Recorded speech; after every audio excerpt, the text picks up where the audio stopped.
Welcome back everybody to another cast for the Pick Your Poison tournament. This right here is another live series that is currently going on, so gonna be extra exciting for us. And we've got a great matchup here. A very delayed round 1 matchup to see who can advance here in Group H. So please excuse me as I scramble to put up all the relevant info and set up the overlay, but I couldn't afford to miss out on this live action for you and for myself, because I'm a bit selfish like that as well. Alright, so that is the matchup here. Seed 10 against Seed 7 for a spot in the next round. Best of 3 between thewimpyfish and Ragix. And that's game 1 here on Golden Swamp, one of our favorite maps in the stream here. Silver Python, good to see you right here. Great to see you again. Actually, let's put up a prediction for this one. There was no draft for this one, guys, because this is a live series. I didn't get the draft links. These guys just went straight into it. And let me put up a prediction right here. So who do we got? We've got thewimpyfish and who is it? Ragix. There we go. Whoops. Let's give you guys 2 minutes for that, since we're already on the way, and this game can escalate quite quickly. There you guys go. It's gonna be a great one. Nice to see everybody in chat already. Again, this is a live game, so nobody knows who wins this one. Not even the players themselves, so no spoilers. And it's Golden Swamp as well, which, again, one of the coolest maps of this tournament for sure. Always exciting games here, and some cool civs as well. So let's maybe start off with that again, the civ info. On the left side here, it's thewimpyfish as the Burmese. One of, again, my sleeper favorite civs on this patch, and in general, I think the extra infantry attack that you get with every age up is super great. It's basically, if you're playing infantry, it's better than the Magyar bonus of the free blacksmith upgrade, because you're still able to get the blacksmith upgrade on top of this bonus, right? So I love it for infantry plays, specifically. And there's been some infantry aficionados in the tournament already, especially players like Noob, who played against me. So yeah, looking forward to some potential infantry action in this one. Of course, the Burmese offer much more than just that. We've got the cheaper monastery tax, super nice. Love their monks as well, and the completely free lumber camp tax are actually super great, because as everybody knows, the wood cutting tax are the ones you definitely like to grab first, no matter if you're Timber Hogwandi or somebody else. Yeah, let's then check out the polls. Although before that, Beige asks in chat whether or not fishing is worth on this map. And there's been some discussion around this, but generally, yes, there's not a whole lot of fish on this map. But fishing is really efficient, especially early on. So if you're able to get 3 or 4 fishing ships out, you don't even need to defend them for very long, but just the early extra eco that you can get out of that is really good. So if you're not going for docks, you need to have a really good excuse for that. And because basically, as we see a dock going up here, I think, for the Burmese, yep. Basically, that is such just a lot of free early fish that you really don't want to just miss out on. Oh my lord, thanks for the gifted subscription as well, Beige man. Real generous. Super cool. I'm already working on getting cooler emotes, by the way. Getting emote artists commissioned and such. Although for now I think that will be follower emotes, because I figured for now, while I still have follower emote slots available, why put more subscriber emotes if I can give them to you guys for free? Either way, let's check out the polls as well real quick, while there still might be some time. No lure yet, interestingly, so actually the deer being focused first by Ragix. The polls more of a slower civ, typically like to build up a bit, and then with real nice eco and military options as the game goes on, With the privileges, you can get knights for really, really cheap. And that can be very potent, as we see the scout taking a little bit of damage on the front. But also the stone mining bonus trickling in us a little bit of gold is also nice. The longer the game goes on, the more you profit. Pretty obvious. Right, there. Yeah, excuse me for not going deeper into these sieves, because we're already a little bit late into this, so let's also focus on the action on this great map. We see a double lure now, actually, as I pointed out. Was surprisingly late on that, but does a decently good job here.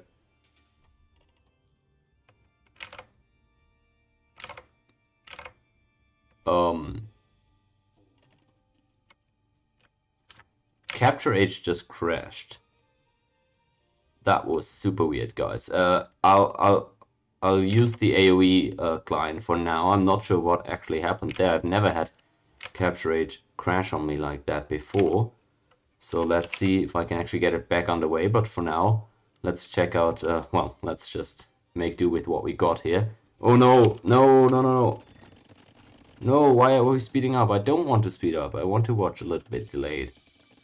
Oh man, I'm sorry guys, I'm not sure what happened to Capture H here. Usually very reliable. There we go, should be back with it. And again, sorry for that, no idea what actually happened there. Okay, both players here up to feudal age. Villager numbers way better for the Burmese actually. Why are we speeding up? I don't want to be speeding up. My man, okay, I'm getting a hang of it. We are in full control of this situation. Dear passengers, please remain calm in your seats. We're expecting some slight turbulences. Yeah, I'm not sure if that's the most calming message you could hear in an airplane, but either way. So I don't know, I'm not sure why that villager lead is there for the Burmese. I'm currently trying to figure it out. Oh, it's the fishing ships, of course. It's the 3 fishing ships that the Poles did not go for. So no idle TC time for anybody just yet, actually. Commend them for that. I've definitely not been able to be so disciplined and quick on my fingers. But good job so far by these 2 guys. Still a bit surprised by no fishing economy at all from the Poles, who have already spotted their opponent's fish. So I wonder if they're going to do anything about this. As the archers come forward, getting some nice hits in on that scout. Oh, that's decent damage actually. You don't typically land this many shots when playing with archers against cavalry, especially early on, of course. And Poles now struggling a little bit actually with their food income. You can see maybe this is not Ragix's most comfortable map, because 0 on food right now. That is not terrible, since he's got some food left in the bank, and if he doesn't want to go for a fast castle or anything, it's not like he is, well, super reliant on getting extra food income right now, but it just goes to show what a dog could do for you in these situations. The palisade wall actually being focused down here, and it's gonna be interesting. Oh yeah, the idle TC times might have been reset by the crash. Good shout out there actually. Yeah, that might be a thing. I'm not too sure. We're all learning together here.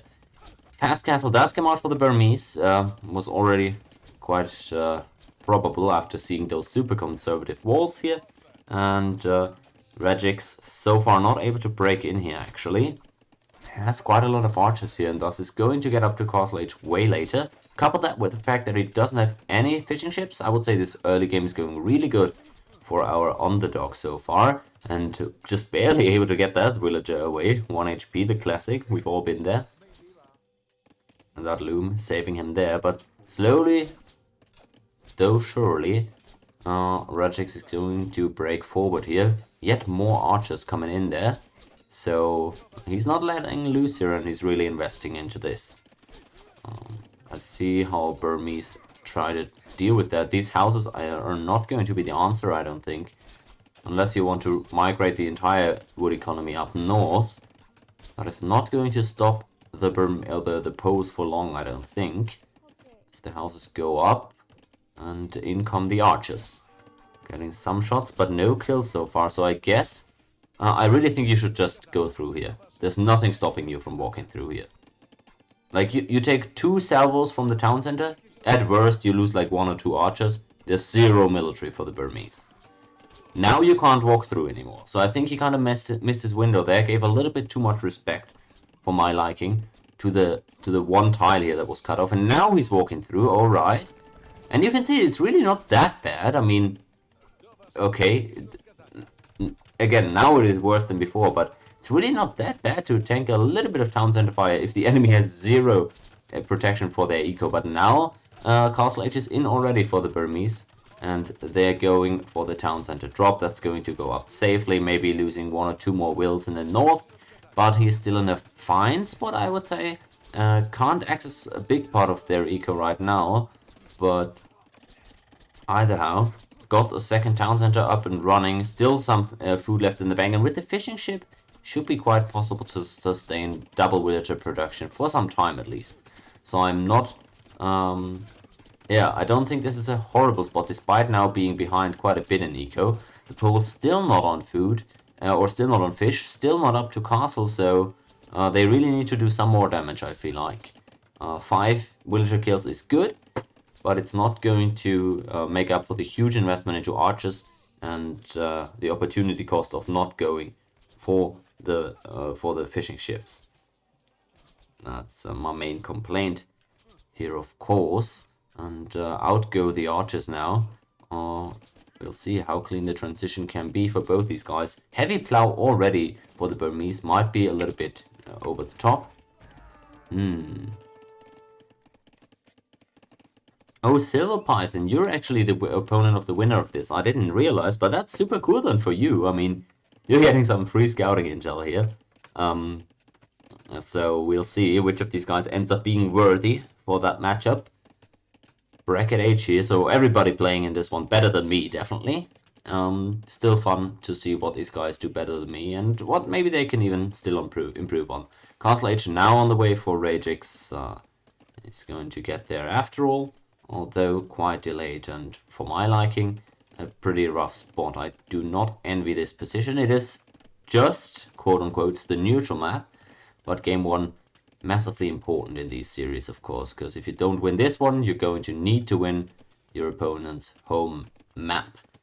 So, not the easiest task per se, as Mangonel coming forward for the Burmese.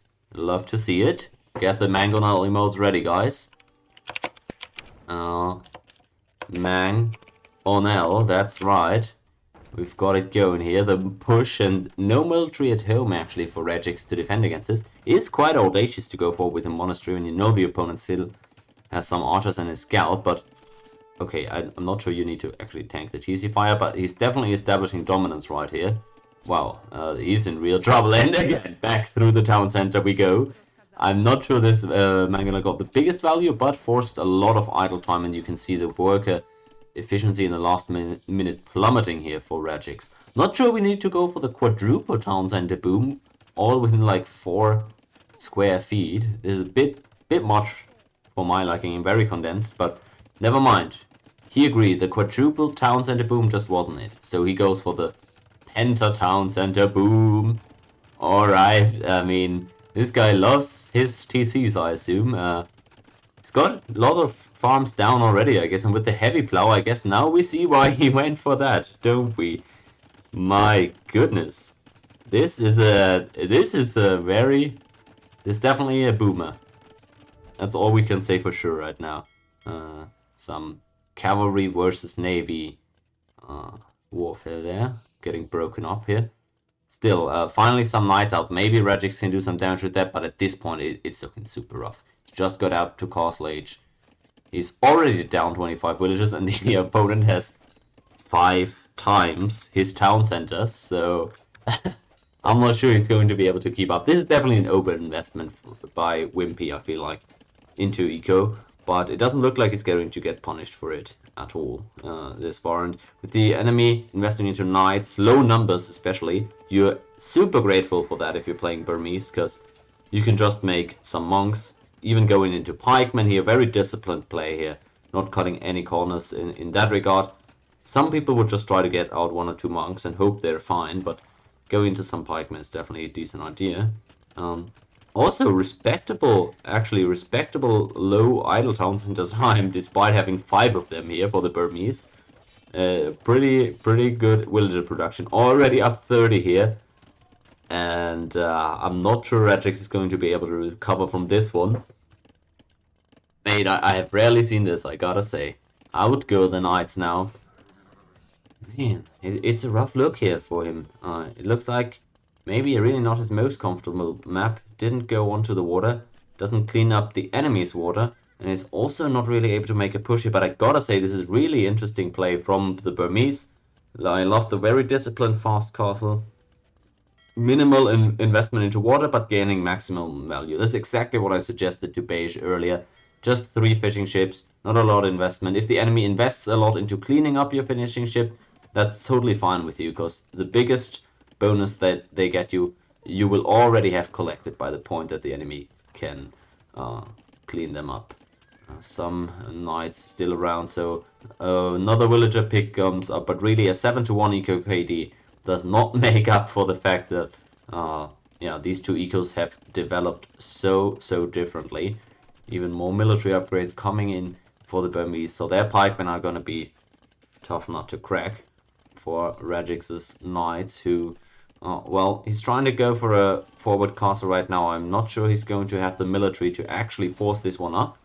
Now takes out the enemy fishing ships, which is a good choice. Mainly, I feel like, because he wants to make it so the opponent does not see his villagers coming forward, which they will though. So this is even announced in big bright neon print letters. I'm forward castling you. Where's the response? It's going to be the pikeman coming out here from Wimpyfish. Moves forward in time.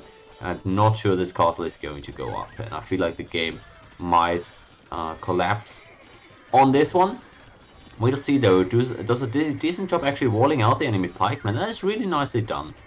Still, this is not going to be enough though. Loses all his knights, and the pikemen get around the side. Ooh, tough look. That's going to be it here for Ragix. I'm almost confident. Oh, he's not going to be able to recover from this one. Defensive castle forced out at least. So maybe he can pick out another location to try and castle drop. But really, with what army, I ask you? Not looking likely here, by any means. Pikemen just too annoying, really. More will just go down. Next castle being denied.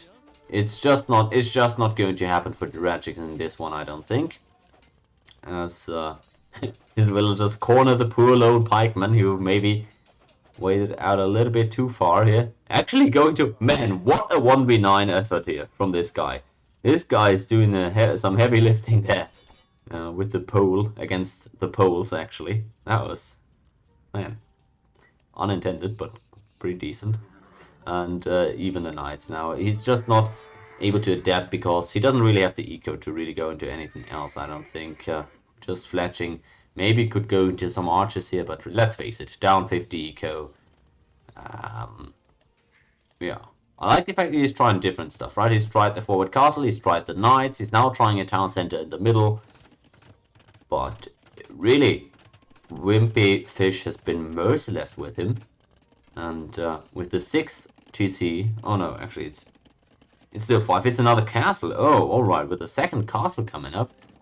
Burmese might even just go into a Rambai and have some fun here.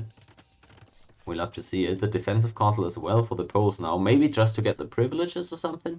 Wants to double down on the knights, potentially. I'm not sure. Don't think that's the greatest call in this situation. And I like Wimpy even staying in Castle Age for as long as he has, because there really was no need to go up any earlier. Invested heavily into eco. He didn't need to push his opponent. He now has to start thinking about pushing though. Because he's now hit the max point of his eco, kind of, so you don't really want to commit... Yeah, you don't want to give your enemy any time to catch up to you in eco and army as well. So I like the fact that he's now going forward, denying that town center in the middle, which is only the 3rd of his opponent. And all the pikemen, wow. I mean, he's not being all too careful with them, but I don't think this matters a great deal. Again, he's got everything kind of in abundance here. He needs to think about how to push, but his opponent really doesn't have anything to stop him, no matter what he comes with. Right? I'd like to see him go up to Imp super quick now and make some traps. I think that would be the easiest way of going about it, but at this point there's really no bad options. I'm not sure. Are we memeing at this point, or is it? Yeah, maybe that's a good choice. I'm not sure. We need two castles right next to each other in the middle, but I mean he can afford it, right? Maybe just wants to pump out as many traps as possible. That could be the rationale as well. And the commands for this tournament might actually be outdated, so apologies. Remember, this event is hosted by Daniela and her crew. Great effort by them. Check out her channel primarily, and then the Discord server for the event as well. I think you can find all the relevant info under the command !PYP. All the other stuff, all the other commands, I'm not sure if I've got them all updated. Man, this is a super dominant game one here. I don't think I've seen such a stark playstyle difference in one of the series in so far, actually. And the Wimpy Fish now going into infantry, it would appear. Again, I don't think it matters what he goes into. He can go for literally any type of unit here alongside trebuchets and would probably just outproduce and roll the opponent at this point in time, even controlling the middle. Ragix taking it slow, honestly though, not quitting out of this one early. Maybe wants to get some reps in as a warm-up and still testing his opportunities, because remember, that's always the thing. If you fall behind early in lower elos, that doesn't necessarily mean the game is done. You're playing against a deeply flawed player just like yourself, so it might just be the enemy's strength is the early game. They might be very bad at closing out games like I am, and thus GGing early against me is always a bad idea, no matter how doomed the game state might look.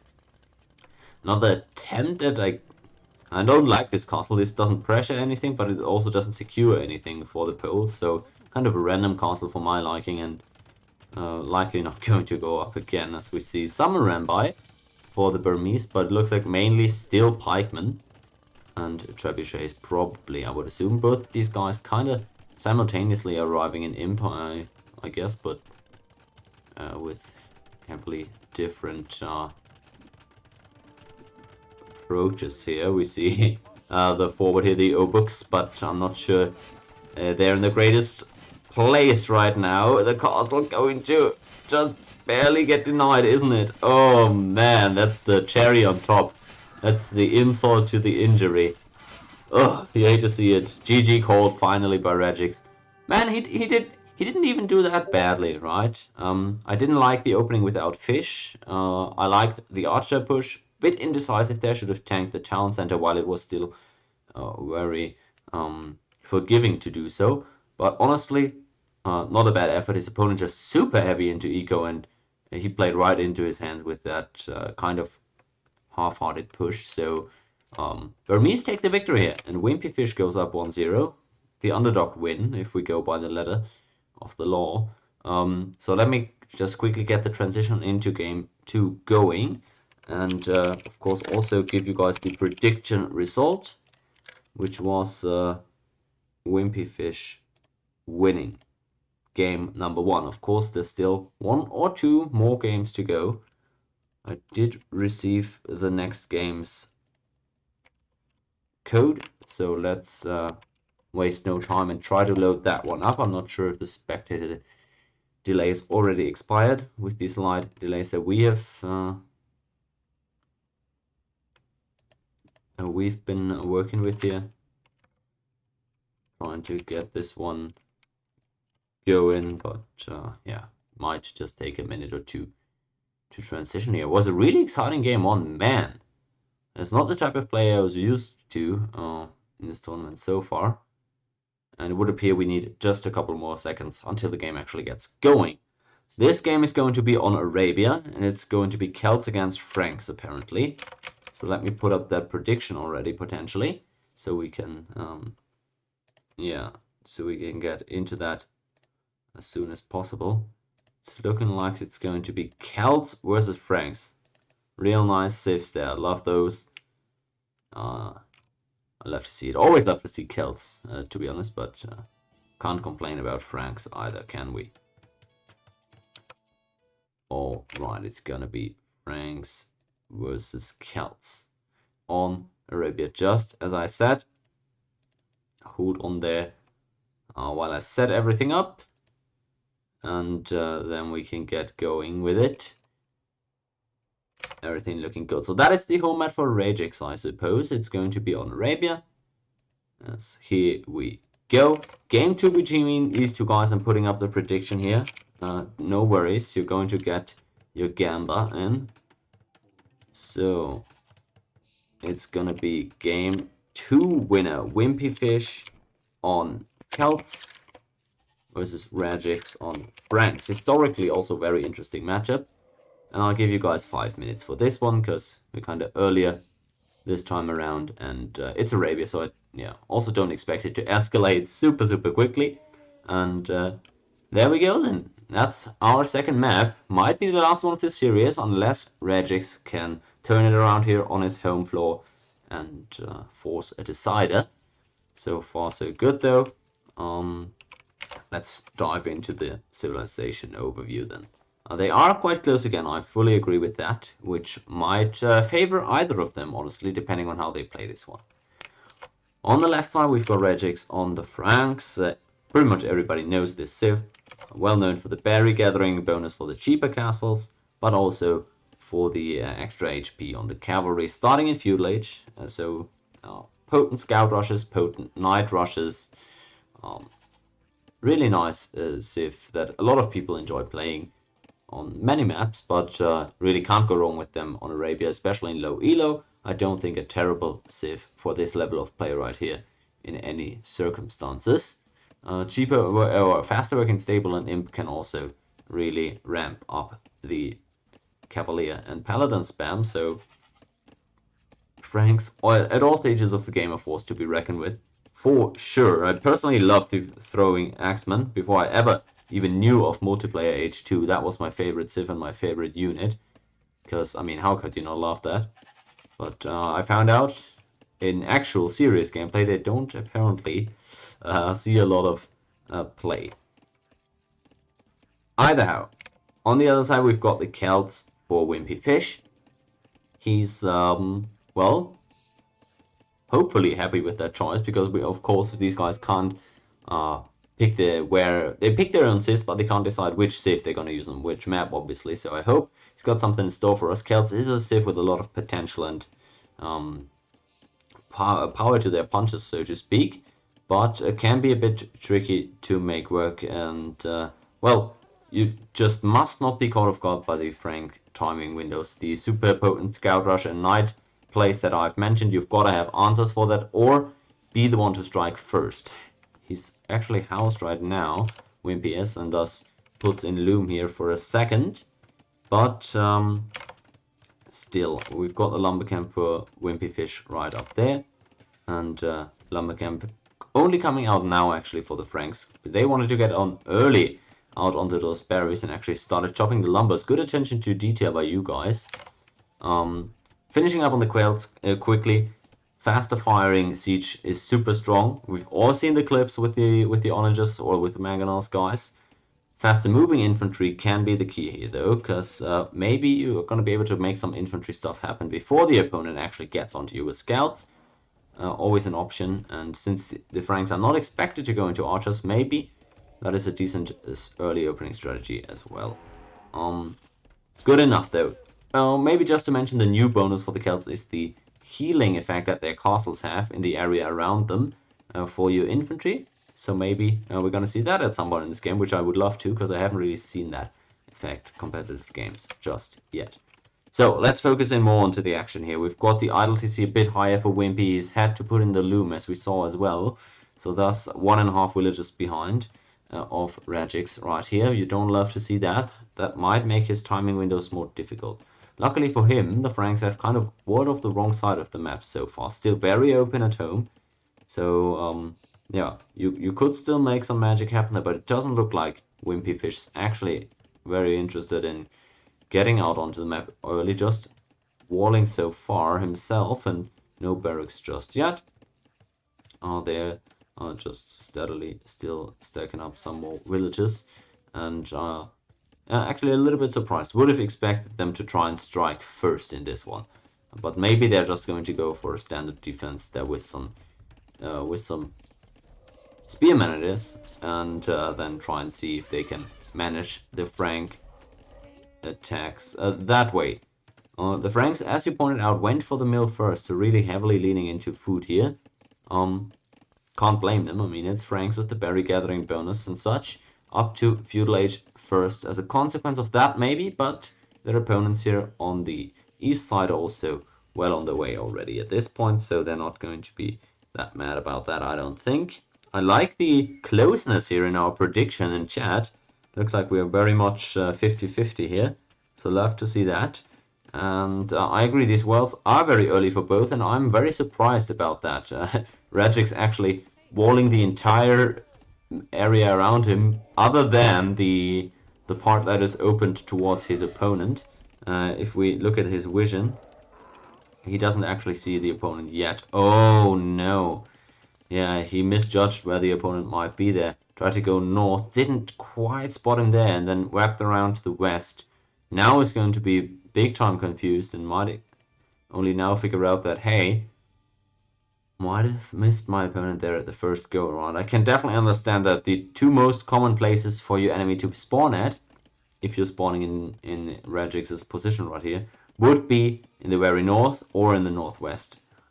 Looking quite weird there with the opponent on this side. If I'm Wimpy on the other side though, I fully expect my opponent to be either over here in the western corner or in the southwest. So I think Wimpy gonna have a much easier time identifying where his opponent is. Frank's about to complete their wars though without having been hit just yet. Oops, that's not what I wanted. And the Celts, zero military just yet from them either. Doesn't look like anybody going to get caught off guard by these walls here. I'm not sure. I don't always love these early walls like this, or these big early walls, I should say. Just checking here, but also no scouting outside his base so far for Wimpyfish. And wow, there actually was a hole up there in the north. I didn't think so, but the scout got in somehow, and that should alert Wimpyfish to the fact that he is in fact open. Just to finish up my thought, I'm not always the greatest fan of walls like this, because if the enemy comes down here with 3 scouts, you're never going to be able to house wall this before the walls go down. So actually, in the very early game, I don't like to wall this far away from my town center. Speaking of town center though, man, we can now... No. Why did we not shoot him once more? At least we can now be certain that Ragix knows where his opponent's town center is, but he's paid all of his scouts HP for this one. I guess the Frank bonus saving him there with the extra HP on the cavalry just barely means he gets out of there for now, but not for long, I don't think, as he's still being tracked down by Wimpyfish, and yeah, he's not going to be able to run from him forever, or is he? Well, we'll find out. I guess maybe he can bring a spearman, but not currently producing any such unit. And actually going for a fast castle, it would appear. The Franks are. They've got the rest. The second building just now went up, and there they go. I think this scout chase is much more interesting than any macro going on right now, though. There he goes. Finally slain. Alright, so what's going to be the response here for the Celts? This time around it's looking very different than game 1 in that we've got the other player going for the way faster castle age, and Wimpyfish sort of not really doing anything with their timings. Maybe not the most comfortable in the Celts, only now going on to gold, so are going to remain quite long in feudal age, and especially long considering they're not making any army. So I'm not sure I love this play. They're going for market blacksmith now. Yeah, I don't think this is a build that has big purpose here, especially early on. But, well, all he's interested in, clearly, is getting to castle age as well. So, Ragix going to love the way this early game is played out, I'm sure, although Scout Rush could have been quite deadly here as well. That's going to be interesting. Man, 0 military still. And, yeah, the chat already hypothesizing that maybe the Celts might be in for a bad time on this one. Let's see how they end up doing it. They're actually up to Castle Age by merit of selling some some wood here for their gold. Quite the imbalanced eco there. 600 wood still lying around. I'm not sure they maybe adapted their plans here, expected to go for something different than they ended up doing, because that's really a lot of wood to be chopping without actually using it. Suggests to me that Wimpyfish might be a player not too well acquainted with the Celts' wood bonus. I'm sure they know they have one, but I'm just saying the extent to which you feel that in game can be quite different than just the number you see on screen. Two further TCs coming out for Ragix. He's really taking his time with this one, but getting up to Castle Age first. Maybe just wants to consolidate this position with some nice eco. He of course gets the middle upgrades for free. That's why he's got the heavy plow in already. Still going to need a few more farms though in order to sustain triple TC production.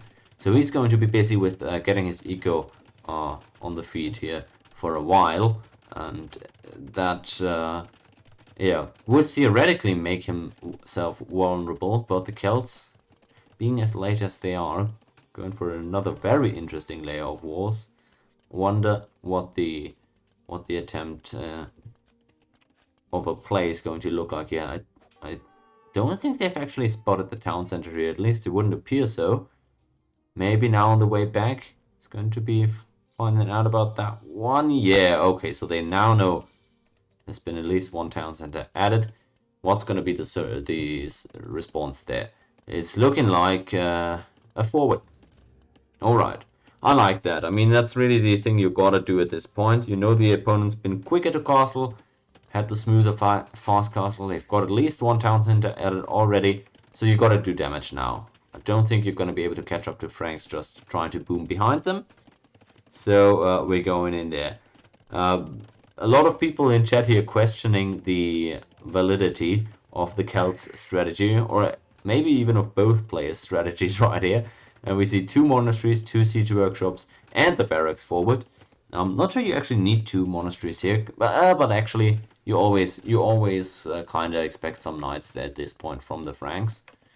Of course, having gone for the triple TC, they can't currently afford any, but attacks start coming out, monks start being produced, and Wimpyfish going to try and make his way forward. First Mangonel out already. Okay, this is going to be lots of Mangonels. I want everybody in chat here with the Mangonel emotes. It's follower emotes, so you can all get in on the fun. We've got the Mangonels ready here, and even the relics being collected. Okay, we're going for eco, guys. We're going for the eco. Not sure what we're waiting for though. Is this? I'm not the experienced Celt player here, but is this like trebuchets where you want to wait for like 4 or 5 before you start pushing? I would have expected 2 at best is what you need in order to start putting pressure, and if anything else, you actually want some different units to protect the Mangonels. Not sure you need to wait for 4. I think 2 would have gotten the job done with a few pikemen maybe protecting them, and the monks of course gets some nice shots in already. 4 villager kills, that is 5.